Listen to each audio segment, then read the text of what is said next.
কোনোদিন কাবাঘরের সামনে গেলে বা কোন আত্মীয় স্বজন গেলে বলবেন, কাবাঘর দেখার সাথে সাথে প্রথম যখন কালো অংশটা চোখে পড়বে, যখন আপনি মসজিদে হেরমের গেট দিয়ে ঢুকবেন, যখন ওই Fahad gate, king Fahad gate আছে, যখন ঢুকবেন অনেক দূর থেকে কালো কালো কাবাঘরের একটু একটু দৃশ্য ভেসে উঠবে চোখের সামনে।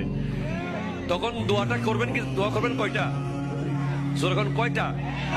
একটা দোয়াই কবুল হবে দেখার সাথে সাথে। কাবা ঘর দেখার সাথে সাথে প্রথম যে দোয়াটা করবেন ওটা কবুল করবেন কে?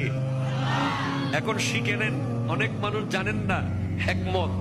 আপনি একটা দোয়া করবেন, একটাই শেষ, একটা সুযোগ পাবেন আপনি, কিন্তু আপনি এমন এক দোয়া করবেন যেন যতদিন ওখানে থাকেন প্রত্যেক দোয়া কবুল হয়ে যায়।